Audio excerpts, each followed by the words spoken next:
Hello everyone, Screenplay Archaeology host KiramidHead here. Before we get into today's episode, I just want to get some intro stuff out of the way. First things first, we are now part of the Fandom Lim Media podcast network, so I'm going to link their site down below. And that's why you would have just heard a promo for another podcast, because they're another one of the shows on the network. And as per usual, if you like the show and you'd like to know more, you can check out our social media pages on Facebook, Tumblr, Twitter, and even Instagram now. The show also has a Patreon if you're willing to gift money, but you don't really need to if you don't want to. And we also have a Discord server, which you can join if you want to chat with, the group members there. So that link is going to be down below as well. So yeah, sit back, guys, and enjoy the show.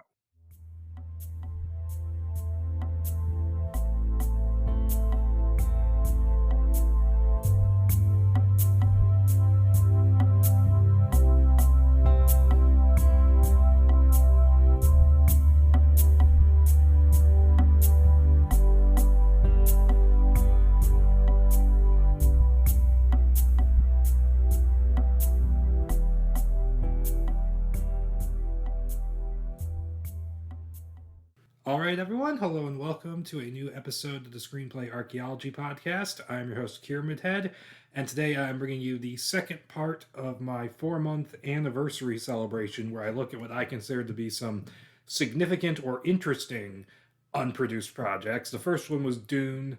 That episode didn't work out so well. The second one is going to be American Psycho, a draft written by Bret Easton Ellis, the book's author himself. And this one I'm going to be doing by myself because I couldn't get anybody who wanted to do this one. It's actually kind of funny. So just to keep the schedule rolling, I decided to do this one myself. Now this one is, of course, if you've read the book or seen the movie, you know the basic outline, and that it's following this guy called Patrick Bateman in the 1980s who works on Wall Street and also moonlights as a serial killer. And it's all a bit vague and ambiguous as to what all is really happening or how much of it is really happening.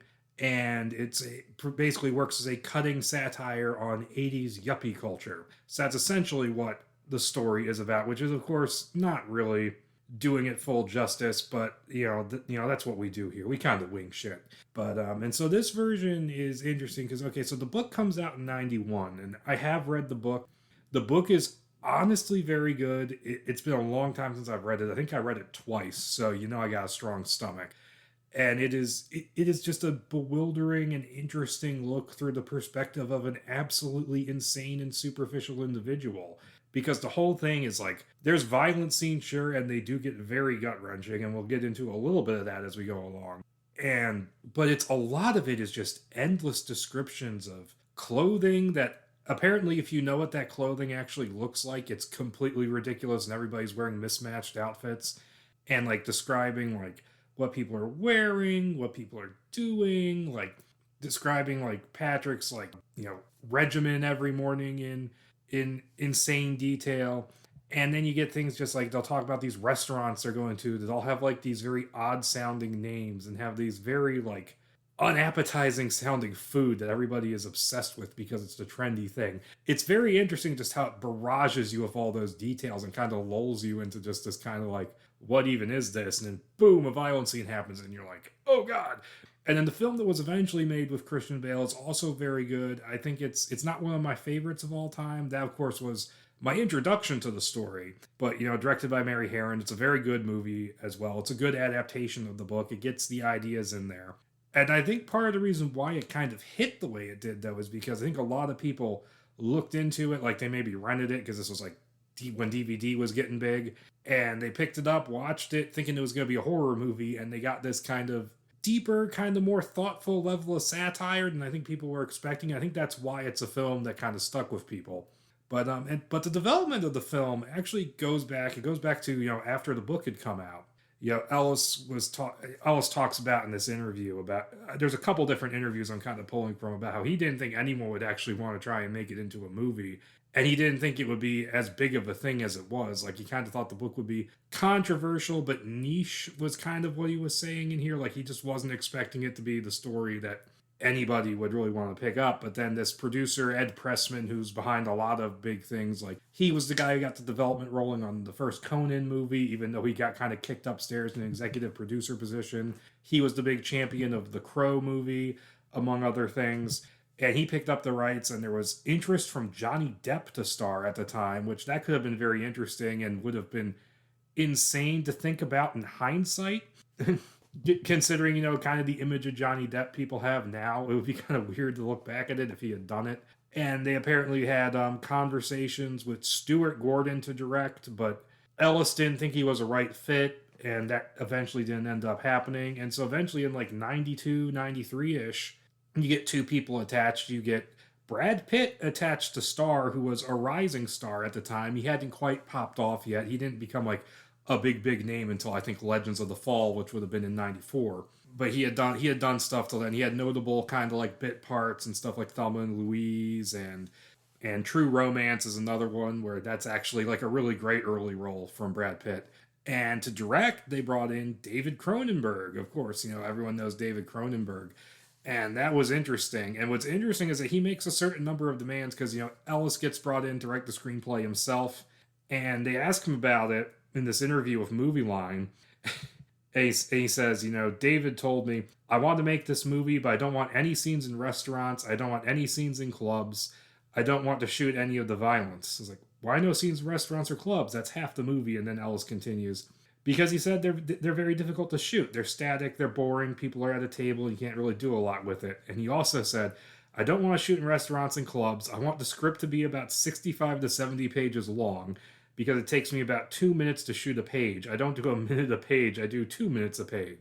I mean, these directions were insane. I just went off and wrote a script that I thought would be best for the movie. It did veer off a lot from the book because I was kind of bored with the book. I'd been living with it for like 3.5 years, 4 years, and I invented some scenes. And I'll get into some of that as I go along. But yeah, he very much did not go along with those because there's plenty of club and restaurant scenes, there's plenty of violence, and it's 104 pages, not counting the title page. So Cronenberg definitely didn't get what he wanted. But the whole thing that's interesting about this is that David Cronenberg is a director where I feel like he seems like someone who would really get the material. And then you read this and it's just like, what are you going on about wanting a 70-page script? That just seems petty and weird. Like, where are you going on?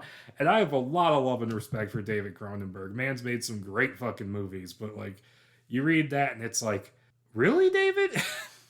It's the 65 to 70 pages thing that gets me because I shoot 2 minutes per page. Because the rule of thumb, if you don't know, with screenplays is that it's supposed to be 1 page per minute of screen time. And what he's saying here is that, I can cover 2 minutes.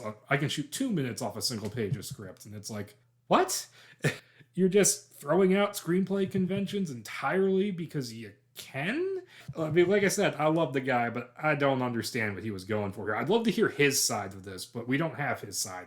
I would love to ask David Cronenberg about this and then see what he has to say about it. But to jump into the script, it's undated, but it has to have been sometime before January of '94 because that's when the next writer comes on board, who is a Cronenberg guy who I will talk about. I'm not going to go into that draft in any detail because there really isn't any real point to it. I'll explain why later.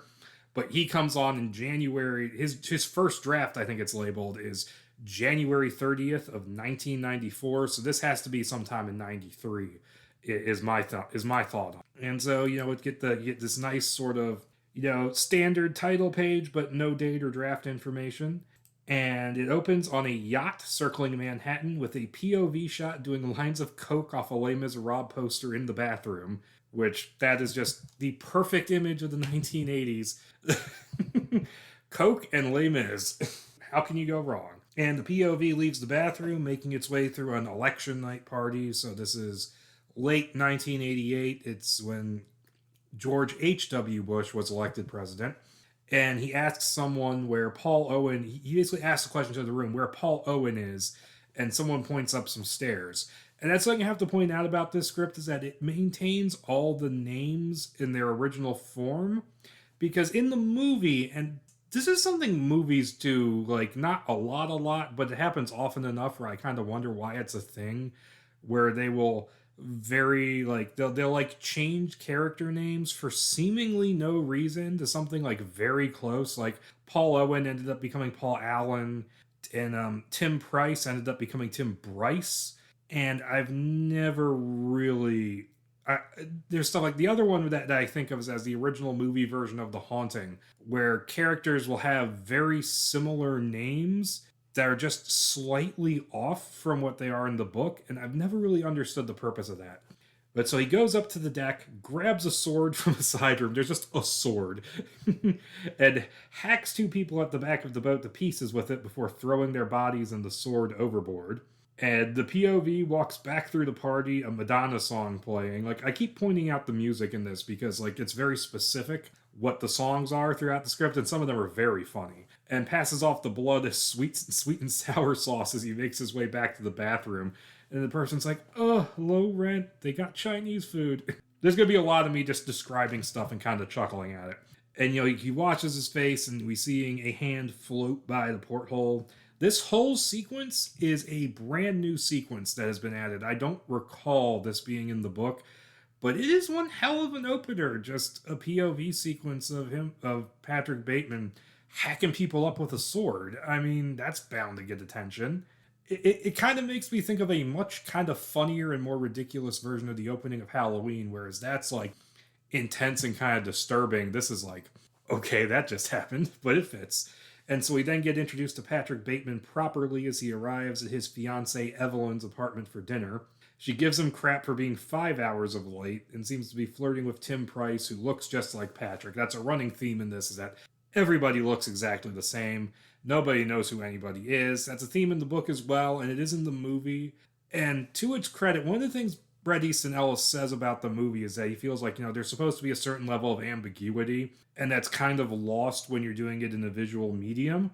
And that's one aspect I feel like is kind of lost on film, where everybody is supposed to be kind of like somewhat interchangeable, but they're being played by like very distinctive actors, and that is a certain aspect of the plot that does get kind of lost when translating it to film. So I can kind of see what he's talking about. And so after dinner, Patrick steps out of the shower and attempts to initiate sex with Evelyn by straddling her with his junk in her face. But she's like, no, I have to be up to go visit Tiffany's before work. And she asks him, what do you want me to do with that thing? Floss with it? Which is a really funny line. And then the next really funny line is like, oh, if I dipped it in Dom Perignon, would you suck it then? Yeah, depends on the year. And he also tells her he killed Paul Owen, but either she doesn't hear or doesn't care. And so Patrick leaves, disappearing into the night. Like, it basically is described as him just running off down the street, which is a memorable image.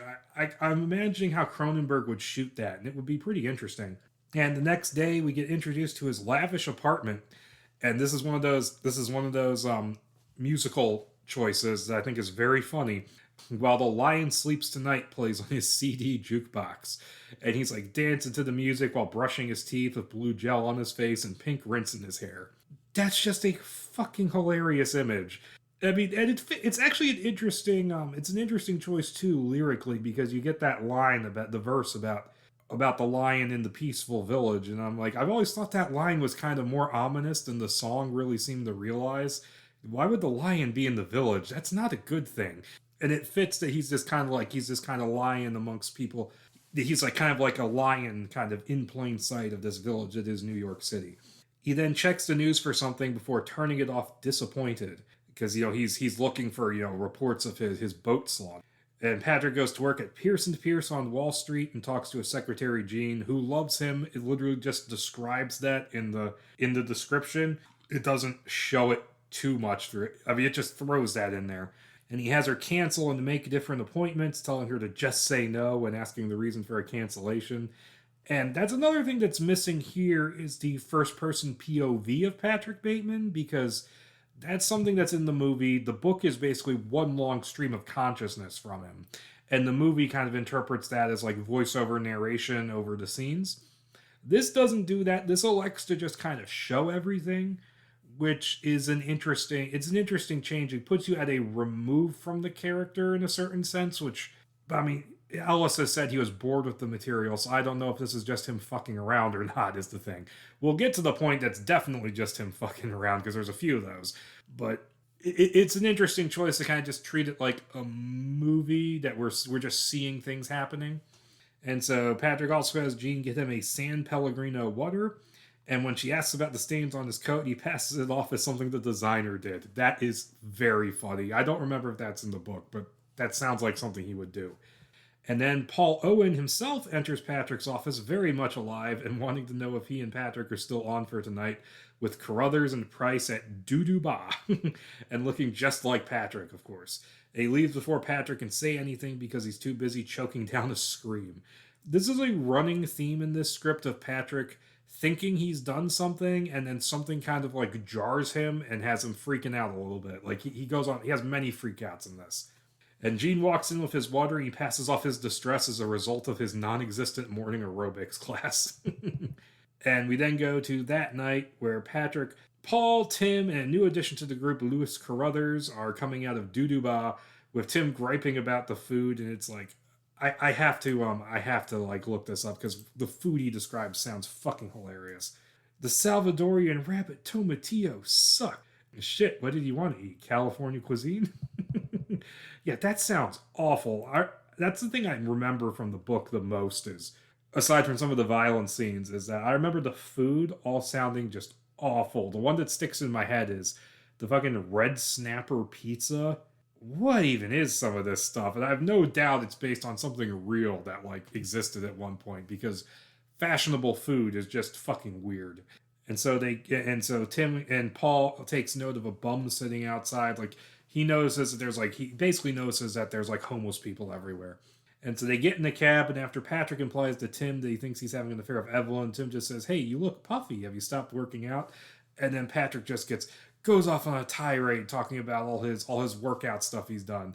And and this leads to Paul deeply discussing gym routines, including doing 1,000 stomach crunches a day. Ow! I used to do whenever I do attempt to exercise, I have done like stomach crunches, and I would do like 15 or 20 of them, and I did that for enough time it actually caused physical pain, and I stopped doing it. I cannot imagine doing 1,000. And so Lewis gets a bit flirty with Patrick, saying he looks good, like a Calvin Klein model. And this is a thing that's in the book, it's in the movie, but the way I remember it in both of those is that it's not something you pick up on at all until it's explicitly addressed later on. In this version, it is seeded and foreshadowed a lot more and a lot less subtly. The idea that Carruthers has this unrequited crush on Patrick Bateman. And they end up at the Tunnel Club, which also has a bum outside it. And Patrick has to buy drinks for both himself and Paul and has to pay cash because his drink tickets are only good in the VIP room. And he threatens to behead the bartender, but she isn't able to hear him over New Sensation by INXS. Patrick and Paul have a conversation upstairs after doing coke that turns out to be Sweet and Low. That's in both the book and the movie, but I don't think they specify the brand. And Paul says he's tense because he's working on the ransom account, which he won't give any specifics about, but insists it's incredibly important. And so Patrick gets nervous and starts throwing items over the balcony. Just random shit off the table. Just And so Patrick, he knocks a yuppie couple into Paul and uses the distraction to steal Paul's wallet. And Lewis then sneaks up behind Patrick and grabs his ass, like I said, foreshadowing, and telling him that Donald Trump is in the VIP room downstairs and Tim managed to get in. And Patrick's like freaking out, going like, "Donald Trump, where?" Because as established in the book, he is absolutely obsessed with Donald Trump. He's read, The Art of the Game, The Art of the Deal, I should say. But he has this obsession with him that plays out in a very funny way later on in this. But he also says, he also says he doesn't think there's anything between Tim and Evelyn. And so the next day, Patrick is in the gym doing those 1,000 stomach crunches while strapped into what looks like a torture machine while Flintstones episodes play. I'm just imagining the yabba dabba doo over him, like strapped into a machine doing stomach crunches. That's really funny. And in the locker room, he gets a little distressed because he sees an even more sculpted man than himself, and then moves a bunch of body parts from his locker into the other guys. So he doesn't just kill people, he holds on to bits of them and keeps them at the gym. Like you could already see where this is a bit more cartoony than some of the other. Like this is definitely treated like kind of like a dark kind of cartoony comedy in a way, more so than other versions. And that is something that I feel like is leaning into the humor, I think, is done very much purposefully here, because Ellis has talked about how one of the things he appreciates about the movie is that it emphasizes the comedy a bit more, because with the book, everybody talked about the violence and seemed to miss everything else. So I feel like he's intentionally making it a little bit more broad in terms of the humor in order to sort of drive that point home. And so later, Evelyn and Patrick are at dinner when she asks them what they're going to do about their marriage. He just dissembles, threatening to use her head as a bowling ball when she gets pushy. And he also notices that she's eating twine but doesn't seem to care. And we then go to them in the middle of sex when Evelyn freaks out about Patrick using the wrong kind of lube. And he goes to look for it in the medicine chest, and we get to see the condom hit the floor as he goes flaccid and slides off him. I remember there being a thing about lube in the book, but I remember it being him being the one who was freaking out about we didn't use the spermicidal lube. And it wasn't with Evelyn, I think it was with his mistress. It's been, but I also remember the specific thing I remember about that scene in the book is him talking about how, oh, you have to wear the condom with an inch hanging off to catch the force of the ejaculation. I have no clue if that's actually true. I don't know much about, the mechanics and the physics of condom use. So if anyone know, actually no, if you know, don't tell me, because I don't want to hear it. don't fill my comments with trash. And so Patrick then goes out in the streets talking to a bum before blinding him, cutting his nose open, and stomping his dog's paws before tossing him a quarter. So yeah, that's from the book pretty much, and in the movie. And so later we catch up with Patrick in a video store where he runs into Paul and his fiancée, Courtney. He's renting Friday the 13th Part 7 and a documentary on abortions, which Patrick plays off saying he's dating someone from the ACLU. The choice of Part 7 is very funny because that is notoriously one of the most censored and cut down Friday the 13th movies, to the point where there's like hardly any gore in it at all. So that's not going to satisfy him. He's going to watch that and be like, oh, that was tame. Also, Courtney in the book Patrick is sleeping with her, but she's engaged to Carruthers in the book, if I'm remembering right. So Paul doesn't even seem to remember being at Tunnel, and Patrick freaks out a little when he sees Paul pull out his wallet, not even seeming to know that Patrick had taken it, and learns that Paul is going out of town soon to either Aspen or London. He keeps going back and forth between the two during the conversation. This is something that this script does, and I think it's a deliberate choice to make it a little more cinematic with more of a structure, because like I said, the book is basically just a stream of consciousness. The script here, Ellis seems to be kind of giving it more of a central focus, being Patrick's absolute obsession with Paul Owen and everything to do with him, and how it kind of plays into sort of him losing his grasp on reality, which we'll see more and more as this thing goes on. It's a very interesting choice in that it makes this very much a more structured thing than the book, or even the movie, because the movie kind of does more of a structure too, but it's even looser than this. And so Patrick then sneaks over to Paul's apartment, getting inside the building because two residents mistake him for Paul. And he then breaks into the apartment by jimmying the lock with an American Express card. He used an American Express Platinum card because he tried his gold and it didn't work. That is so funny. He looks around for information on the ransom account, but he ends up finding a card for an escort service with the names Sabrina and Christy on it. So we're even tying that part of the book into the Paul Owen plot. And he can't find anything on the file, but settles for stealing Paul's Julian Schnabel art piece. And as he leaves the building, he gets spotted by a neighbor walking a dog who realizes he isn't Paul and threatens to call the police. And so Patrick distracts him by coming onto him before disemboweling the dog with a butcher knife that he just happens to have on him, and then stabbing the man to death, with his blood setting off the nearby alarm on a nearby BMW. That is funny because it's kind of like a running joke that like there's like, you always hear about how like some cars have very sensitive theft alarms. You could just bump into it on accident and it'll set off the alarm. A little bit of blood doing it is really funny to me. And so Patrick runs off with the art, and someone passes him and walks right over the body without even noticing. And that plays into kind of the theme of, because one of the things that the book plays with is you do kind of wonder if Patrick is really a serial killer and people are just oblivious to it because, everyone's so self-obsessed, or is he crazy and kind of imagining things? And this kind of, it adds a certain surreality to it where it could be either way. And the way I kind of think of the story is I think he is crazy and I think he is a killer, but what we see, because it's seen through his eyes, isn't necessarily what's actually happening. We're seeing an exaggerated version of events that he's kind of aggrandized inside his head. That's how I interpret it. So in his office, Patrick goes through the wallet he stole, not finding any ID, and gets information from Jean about how nobody seems to know where Paul is. So no one has even heard of the ransom account. He also tells her to blow off Evelyn's calls about dinner and calls up Courtney and makes a lunch date with her. Over lunch, after viciously correcting the waiter, because the waiter says, oh, we have this. And he's like, oh, you don't have this. The restaurant has it. He asks her about Paul and their relationship and learns she used to date Tim but isn't really over him. And she's also open to having an affair with Patrick due to his position in the firm and the fact that he vacations in the Hamptons. So it is entirely, superficial on her part. And so that night at Patrick's apartment, he has Christy and Sabrina come over from the escort service and asks them about Paul, and he gets interrupted by an answering machine message from Evelyn, which is a good comedic moment. And he then instructs them in sexual acts while he watches, wearing a pair of sunglasses. And the whole time he's talking about Paul Owen. Like, he's just obsessing.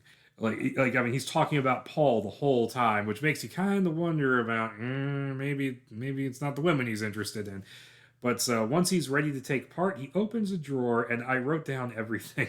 A rusty butter knife, a sharpened coat hanger, matches from 21, a lit cigar. There's just a lit cigar laying inside his drawer, and a jar labeled seasoning salt. And we don't see what happens, but the next morning he visits his Chinese dry cleaner and unloads a massive bag full of bloody sheets and accidentally drops a piece of intestine on the floor, which he quickly grabs and shoves into his pocket. This is some hyper-violent Three Stooges shit. Now, he didn't kill them, so that's not their intestines because they come back later. But that's a great image right there. And it's now close to Christmas, and Patrick stalks Paul down Fifth Avenue and into the Yale Club.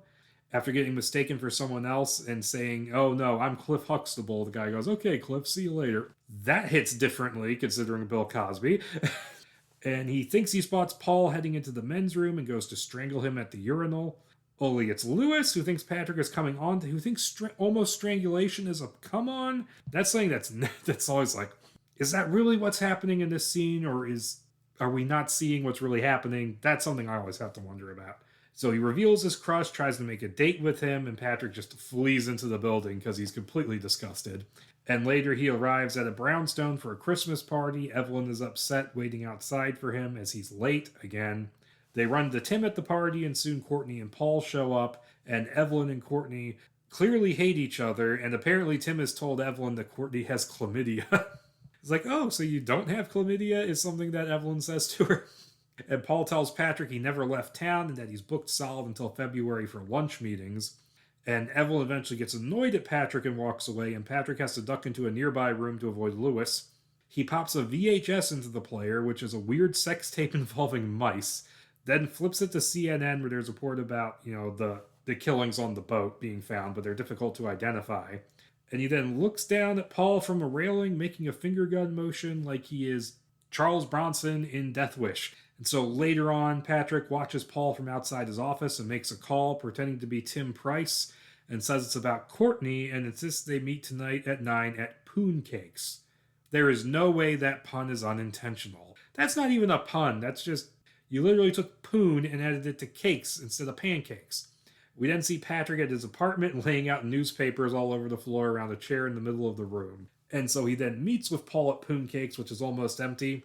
And Paul thinks he's Tim and tells him that he doesn't care about what he does with Courtney since he's only marrying her for money and she's only marrying him for social standing. And so Patrick then says he has posed photos of Paul fucking a Rottweiler and shows him one. It's of a look-alike, of course, but close enough to be convincing, saying, oh, you think Courtney's father's going to want the marriage to go through once he sees this? And I'm like, Patrick, who did you hire to fuck a Rottweiler? Did Patrick fuck a Rottweiler and take pictures of himself? Is that what happened? So he makes an offer. Come to his apartment now and exchange the negatives for the ransom account.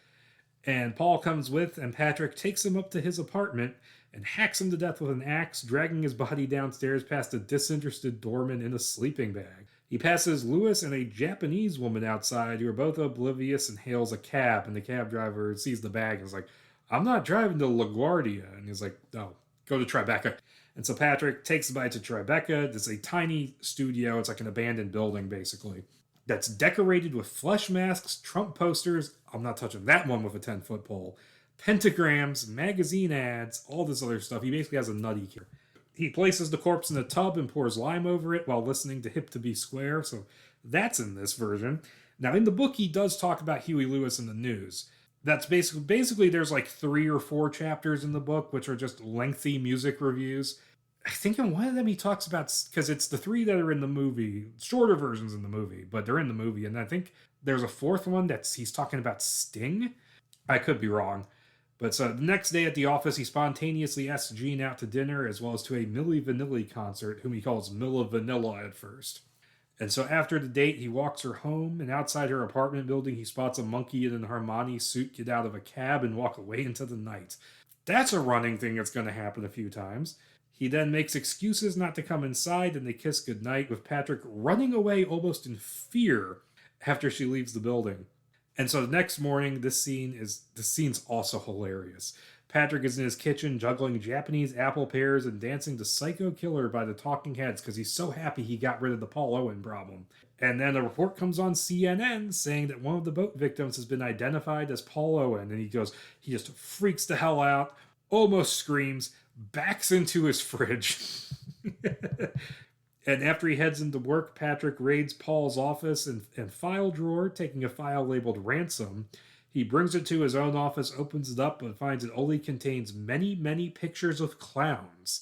And this moves Patrick emotionally. He sheds tears, moans, touches the photos reverently. That is one hell of a surreal image, and it just adds to this atmosphere of you don't know really what's going on. Like, why are there all these clown photos? He's interrupted from his reverie, I should say, by a call from Jean, who says a detective Donald Kimball is wanting to speak with him. And it's really funny because there's like a window there. He's like, tell him I'm not here. It's like, he knows you're in. He can see you. Kimball is investigating Paul's disappearance for Courtney and seemingly confirms that the body recovered from the boat killing is in fact him and wants to ask Patrick about where he was on election night. Patrick is incoherent, claims to know more than one Paul Owen, and admits to maybe being on a boat that night, but apparently Craig McDermott, one of his associates, has already said that he was at Harry's all night, so he already has an alibi. So Kimball gives Patrick his number and leaves, and Patrick runs back to Paul's office and raids his desk, finding a ring of keys with a gold Gucci circle reading Patrick Bateman. And Patrick, freaking out once again, heads over to Paul's apartment, which the key unlocks perfectly, and starts having a crisis, but then wanders into the bathroom where a huge rat crawls out of the toilet and sits there, the two of them looking at each other. That is a very cool image. I could totally see that working as like, one's a human animal, one's a rat. I kind of like that. And so there follows a montage set to Sinatra's Summer Wind, where Patrick and Evelyn go on vacation in East Hampton, where they do all this usual vacation stuff. Like, they swim in the ocean, they frolic around, blah, blah, blah. And so Patrick also microwaves a jellyfish to death, and they buy a puppy, and he tries to put the puppy in a blender. That shouldn't be funny. I shouldn't be laughing at that. But just the image of him getting caught caught by Evelyn while he's about to stick a puppy in a blender and then like pretending like it was a joke and petting the puppy. That's just funny to me. I'm sorry. And so after returning to Manhattan, Patrick has another night with Christy and Sabrina, this time in Paul's apartment. Sabrina thinks it's nicer than his, which really pisses him off, with the rat nearby in a plastic cage. Now, you might think you know where this scene is going if you've read the book. Not yet. We'll get there. Christy tells a story about watching the pet monkey of an acquaintance, which would only calm down when watching taped episodes of Oprah. Later on, during their three-way, Patrick attacks Sabrina, taking the phrase "eating a bitch out" very literally. I'll just put it that way. And we get like the blood and flesh dripping down his face. He maces both of them, chases Christy around with a chainsaw, which we see from a distance through the windows, which is, cutting down on the violence, but I actually think that's a very clever visual way to do that. But he covers the apartment with blood, basically, before decapitating her. And then he returns to Sabrina, where he has attached a car battery to her nipples and has her suck a power drill before turning it on and just into her head. And so the next day, a clean and dressed Patrick leaves the apartment covered in blood with "I am back" written on the wall. And so a week passes. Patrick checks every newspaper on his way to work and is frustrated that the killings seemingly haven't been reported. He gets to Pierce, and the monkey makes another appearance as he enters. "It's okay, guy. It's just Robbie Williams. You'll get used to it." Evelyn is waiting in his office for him, angry that he missed their appointment with a wedding coordinator. Patrick says they've lost touch and says marrying her could only make his impulses worse and walks out. Evelyn follows him to the elevator where he tells her it's over, but she ignores that and complains about his guest list being people who aren't in the social register: John Wayne Gacy, Theodore Bundy, Chucky Manson, and Frederick Krueger. That is so funny. I love it. And Patrick instead snaps back about Tim Price again, saying he was seeing Courtney, and Evelyn just calmly tells him that he's not Paul Owen. Which that seems to be the thrust of this version, is that he's obsessed with Paul Owen to the point where he really wants to be him almost. But there are some complications there which are interesting. So they ride in a limo. Patrick tells her again that it's over, giving multiple reasons. And Evelyn is mainly upset that they have so many guests but no wedding now. And Patrick sees Paul Owen enter Barney's and has the driver stop to let him out. He follows Paul into the store where he runs into Lewis, who starts making a scene and clinging to his leg on the floor, leading to a security guard assuming they're a couple. And Patrick's like trying to drag him away, and the security guard's like, "Are you gonna be a man and help your boyfriend up?" Which, that line did get a laugh from me. And he's like, he spots Paul leaving the store, but Lewis keeps hanging onto his leg, so Patrick pulls a knife, slices his hand open. I'm pretty sure that's an addition to this version, because I know that scene's in the book. It did not make it into the movie. The whole Lewis thing is just dropped after the bathroom scene, pretty much. But I don't think he actually gets violent with him. He threatens to attack him in the book, but he doesn't actually do it, because that's something in the book where, outside of Paul Owen, he doesn't get violent with anybody who's from his actual social circles. It's Paul Owen, and then there's like some questions about whether Paul Owen actually died or not and what's real.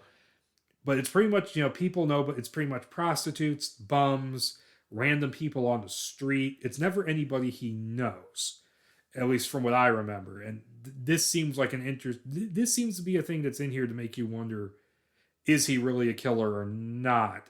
I don't know where I'm going with that. I'm just talking about it. So he gets outside to see Paul leave in a limo, but can't get a cab until it is too late to follow. And he hails a cab anyways and takes it to Paul's apartment building, where it appears the place is being remodeled. And the doorman tells Patrick that Mrs. Wolf, a real estate agent, is upstairs in 20B, Paul's apartment, and the elevator operator says there's a bidding war on. He finds that the apartment has been redecorated with flowers everywhere, and his "I am back" message worked into an art piece covering the entire wall. That is, I've said before about a lot of things in this script, that is fucking hilarious.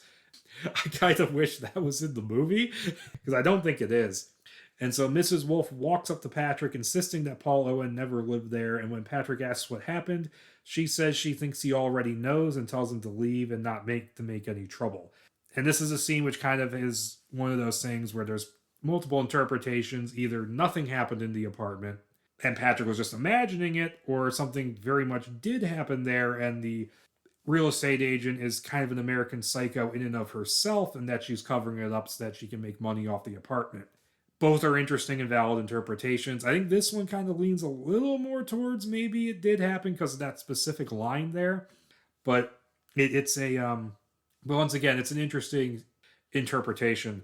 And so Patrick is shaken up by this. He takes a cab to the Tribeca tenement where he dumped Paul's body and pulls the falling apart corpse out of the tub, taking only the bottom half with him.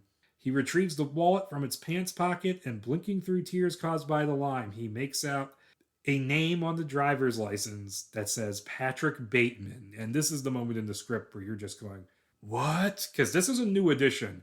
This is not here in the book. This is not in the book. It's not in the movie. And this just throws you for a loop as to what's going to happen. You're like, oh man. And some time passes and he's sitting in a corner smoking a cigar while the corpse of Paul, which he has tried to put back together, lays in the middle of the room, and it looks like it's moving from all the maggots that have infested it. Ugh, I love the gruesome image. Patrick then visits Sandstone Sanitarium, where the staff seem to recognize him, and meets with an older woman in her room.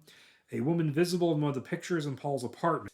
She seems to think he's her son, but Patrick tells her he killed him on a boat.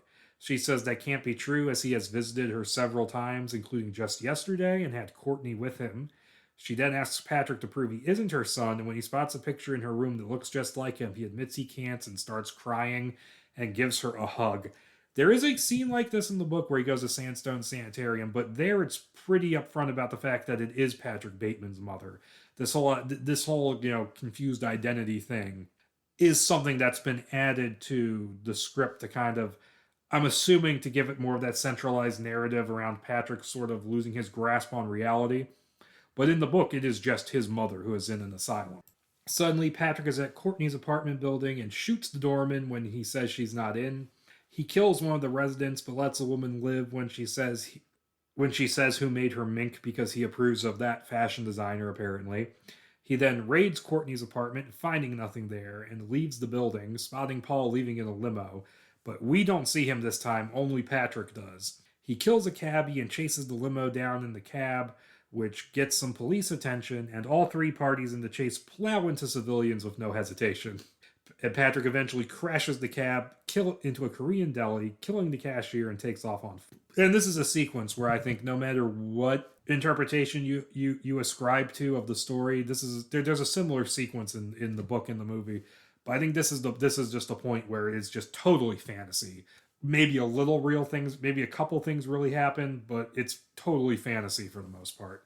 And he is chased by the limo, now maximum overdrive apparently, running to the nearby block where Pierce & Pierce is located, but runs into the wrong building, killing the night watchman and a janitor before realizing his mistake and leaving, running across the street. And Patrick heads up to his office where he calls Courtney, telling her he's Tim and that they should meet at Patrick's apartment and talk about Paul. His mistake earlier seems to have paid off as the police have surrounded the building across the street, allowing him to slip away and return to his apartment building where he casually kills the doorman after he says that Courtney is waiting for him. I love that. That is so funny. The fact that he fucks up royally and that still works out for him. So Courtney is indeed in his apartment, having lit some candles, lying on the couch naked. She notices that he's not Tim, but doesn't mind as he leans in for a kiss, only for him to bash her head against the wall until she falls unconscious. She comes to tied up in the living room with a TV in front of her and Patrick fiddling with part of a habit rail. The rat nearby. He greases the tube and inserts it into her woohoo and plays a VHS tape that shows him scooping out and eating a woman's brains. Patrick then puts the rat into the tube and encourages it to climb up. And Patrick moves over to Courtney's face, a knife in hand, which he puts down as he leans in for a kiss. She manages to get free of the nylon ropes, grabs the knife, stabbing Patrick in the arm before fleeing into the apartment. And so Courtney finds a closet with two skinned women hanging from hooks, a bloody bed, and a skinned head in his bedroom, before entering the bathroom where pentagrams are painted on the mirror. The tub is filled with blood and intestines hang in the shower. And so this is also presumably exaggerated hallucination from Patrick. Patrick appears with a chainsaw, and they both slip on the blood, with Courtney kicking him in the face when he tries to grab and bite her leg. And so she flees out the door and down the stairs, and Patrick drops the chainsaw after her but misses, and she manages to escape out the lobby door. Now, the rat scene is in the book, but it's way more extreme in that he rubs her with cheese before sticking the PVC pipe in her. The rat crawls up into her, chewing its way into her. He chops her in half with the chainsaw, and the rat has gotten so far he gets its tail. Yeah, it's a fucked up scene. And I applaud Ellis for trying to get even a toned down version of it into the script, but that was never going to happen. I applaud him for the attempt, even if I think it was misguided. So the next day, Patrick returns to work, arguing with someone named Reginald over the phone over getting charged for an espresso. I love it when he's being petty. It's so fun. When the police arrive and arrest him, and they bring him down to police headquarters, put him in a lineup with a bunch of identical-looking men in Armani, and one black bike messenger. And Courtney is brought in, can't tell them apart, and even asks if she can pick more than one, while the police just really, really want her to pick the black guy. That commentary has aged very well. I'm just gonna say, it would work now. Patrick is let go and runs into Lewis, who came to bail him out, which he doesn't need anymore. and claims to have given the police an alibi, saying they were fucking all night. And Patrick just sort of ignores him as he spots the monkey again, just this time getting into a limo and driving off. And so I kept waiting for the monkey thing to pay off. It's just a weird thing that happens every now and then. And I was waiting for there to be a moment where Patrick like confronts the monkey or something like that. It just never. It's just a weird. He sees a monkey in a business suit a few times. And later, Patrick walks down Fifth Avenue with Gene as they check out the stores, and he runs across the street to Trump Tower, where the bum he blinded is sitting with a sign saying "Blinded in Vietnam." And Patrick calls him out on this, but just puts a coin in his cup and returns to Gene, who thinks he was being sweet. That's an interesting little note that even the lowest of the low, the people he victimizes, still have their own angles they're playing. That he could be imagining this too, but that was an interesting little moment. They eat at a cafe near Central Park where Jean confesses her feelings to an increasingly incoherent Patrick, who babbles about coffee and Ted Bundy before saying he didn't do the cocaine in his apartment and wants to change, and they hold hands. And this is intercut with robed villagers in a desert looking for food, ignoring a starving child, except for one smiling at their agony, who is shown to be Patrick. And eventually the child dies and they all move on oblivious. That puts me in the mindset of all these like charity concerts and relief funds for like the starving children and stuff like that. And it almost seems to be a commentary that like people talk about how they care about world hunger, but they're really just, putting on a show. I guess that's what's going on here. I'm not really sure. It just is a strange scene that's in there. And they then visit Central Park Zoo, where Patrick throws coins in the enclosures with water because they all have signs that say, "Oh, coins could choke the animals to death." So he's just being a petty dickhead. And then he sneaks up and stabs a child to death in the penguin habitat before hurrying Gene out of there. I'm glad that scene is here because that's the scene that was most effective to me in the book. Like, you get all these over the top violent scenes, and then you get this sequence where a child has wandered off and he just casually stabs the child in the middle of this like public place and gets away with it. That feels almost uncomfortably real to me in the book and here. It gets that reaction from me that none of the other violent scenes really do. And so the next day, Patrick catches a cab while leaving the Regency Hotel, and the cabbie seems to recognize him, claiming Patrick ripped him off outside of Nell's on Saturday. He takes Patrick to the docks by the West Side Highway and pulls a gun on him, making him hand over his watch and his cash.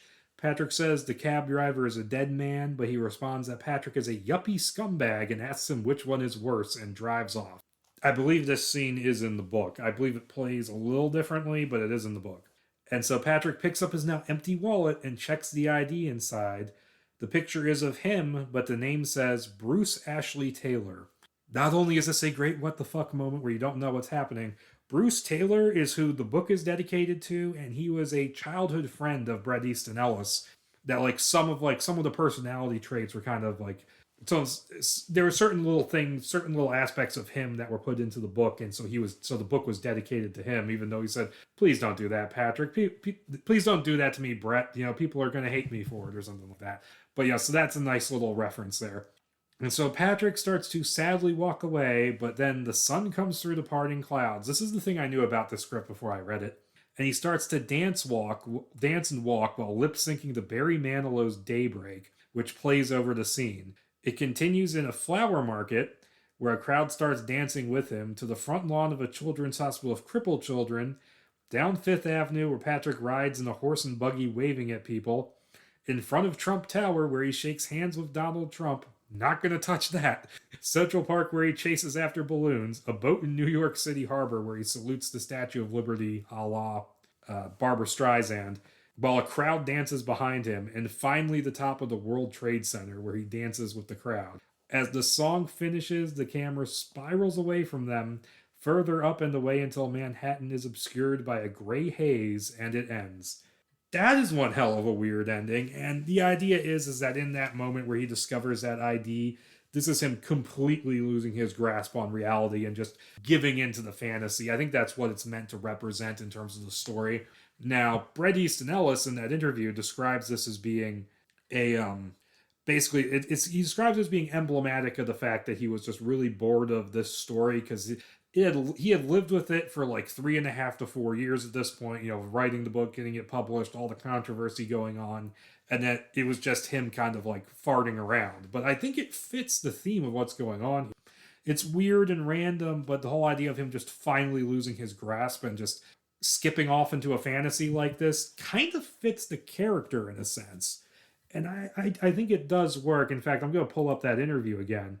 Yeah, he says, I think Barry Manilow's Daybreak was playing, and there's like Patrick Bateman sitting in the park talking to people, and that ends on top of the World Trade Center. A big musical number, very elaborate. I'm glad it wasn't shot, but that kind of shows you where I was when I was writing the script. I was bored with the material. And so, yeah, overall, I think this script is pretty good, honestly. It's changes some stuff, rearranges some things, gives some characters some different relationships, centralizes the plot a little bit more while keeping things a fair bit ambiguous. But I think for the most part, it kind of works. That ending makes sense. I said it doesn't really work. It would have played fucking weird on film. Like, and I don't even know if David Cronenberg could even shoot a musical fantasy sequence. But so basically, what ended up happening is that David Cronenberg didn't like the script. So he brought in his own writer, who turned out to be Norman Snyder, who had worked with Cronenberg on Dead Ringers. And so Snyder turns in a draft, which I have read, and I debated, maybe I should do both scripts, but I decided I was only going to do one to kind of make scheduling easier for these next 4 episodes to make sure I could keep them coming. But I did casually reread that one, and there wouldn't really have been any point to going into detail with it and taking notes because it's basically this, but with a lot of the really interesting and amusing parts taken out. Like the stuff that was really interesting to talk about here, like re-centralizing the plot, the hallucinations, the weird scenes, the funny bits. Most of those are kind of gone. Like the violence is toned down as Cronenberg wanted. The restaurant and club scenes are trimmed down to an absolute bare minimum. In fact, the whole scene where he kills Sabrina and Christy is cut down to just him running around with the chainsaw, and you can see him from the distance through the window. It's very kind of uninspiring. It's not even a terrible script. It's just taking what was here and making it less interesting. Like it has like a different ending where he's now engaged to Jean and they're having lunch together, and he's fiddling with like a knife while looking over at some other women in the room, and it's implied that the killings are going to continue, and it's also implied that she's kind of aware that it's going to continue. And so it really just feels like, so it's really an ending where it just feels like some things have changed, but nothing really has. I could kind of see what they were going for with it, but it didn't work. But apparently Cronenberg liked that script even less and then quit the project, never to return. And then Pressman kept trying to get it made, had trouble getting funding from anybody. There was apparently a period where a guy called, let me see, I'm going to pull up the, oh no, you closed that tab, where Rob Weiss was going to direct, and Ellis wrote a draft in '95 for him. You see, what did he work on? Oh, he ended up as a co-producer on the final American Psycho movie. He wrote the he wrote a ton of Entourage, including the movie. He played a character called Pissed Penguin in Farce of the Penguins. Wrote 4 episodes of How to Make It in America. Was a producer on all 47 episodes of Ballers. Was a producer on Punk for the first 2 seasons. This guy has not done anything of note. Why did I even bring this up? But apparently that didn't go anywhere because Pressman was having trouble selling it, because apparently Ellis's draft was considered completely pornographic. Like he tried to pre-sell the distribution rights at Cannes in 1996, and then that didn't go so well. And that's kind of where Mary Harron ended up coming onto it. And there's the whole thing where she was off, and then it was going to be Leonardo DiCaprio and Oliver Stone, and then that fell apart.